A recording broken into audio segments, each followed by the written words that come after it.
Yesterday, I went on my first Minnesota Herpetological Society Field Survey, which is performed annually in cooperation with the Minnesota Department of Natural Resources, or DNR, in order to have an updated list of herps living in parks around Minnesota. This year, we went to Camden State Park, which was a 3-hour drive from my home in Maplewood.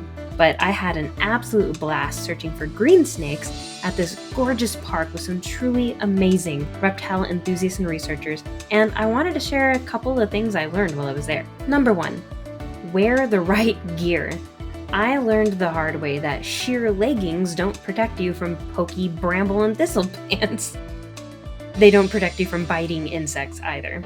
I mistakenly assumed that as long as my legs were covered and my leggings went down into my boots, I would be mostly protected from bugs, but this turned out not to be the case. The best gear for herping includes tall rubber boots, the taller and the thicker the better, as well as thick, tall socks that you can tuck your pants into, and long pants that are impenetrable by bugs and waterproof is even better.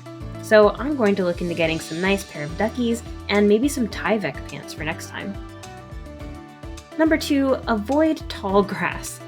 Depending on the species of herp you're looking for, tall grass isn't necessarily the best place to look. If you're wading through thick, tall grass where you can't even see the ground, then your visibility is significantly lowered and you might actually miss more animals. You're probably less likely to spot the critter that you're looking for. Not only that, but ticks are more likely to get onto your skin when your arms and torso are exposed to the grass where they live. Now, the best time to search for herps. The best time is usually on a warm day. It doesn't even have to be sunny, just warmer, preferably 68 degrees or higher, and even better if it's rained recently. But again, this depends on the species of reptile or amphibian that you're looking for. Some are more likely to be found at night or prefer cooler, damp days, for example.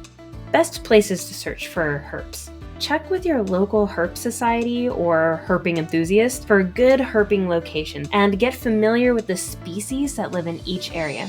As far as the types of habitat that a herp prefers, again, that's going to vary. Many prefer sort of sandy, loamy soils with lots of grass clumps and trees and rocks. Now, flipping is one of the best tools for finding herps, and that's for a vast majority of them. So that means turning over or flipping over a rock, a log, a large branch, or some other item that is large enough on the ground to protect and hide an animal underneath. Now, you're going to want to take great care not to crush whatever is underneath you as you move the item. Lifting straight up is a better approach than rolling it around, for example, because you might crush something underneath by accident. And it's important that you replace the item back exactly as you found it. Remember, that's some critter's home. And if you pick up the animal, make sure you put it back as close to where you found it as possible. And lastly, one of the things that I learned is that a fantastic way to make your herping experience beneficial is to photograph and record the critters you find on iNaturalist.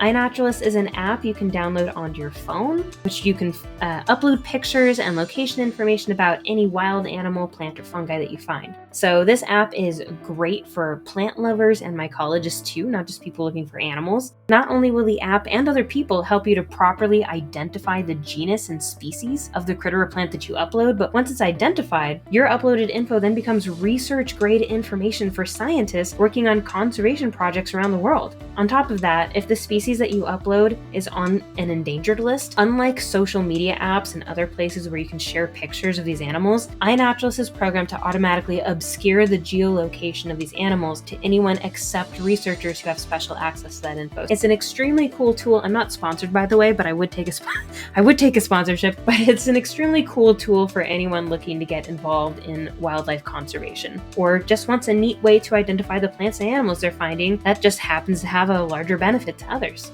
So I'm going to learn a lot more things as I continue to go out herping, and I can't wait to do it again. Thanks for listening, guys. Aw, little cutie.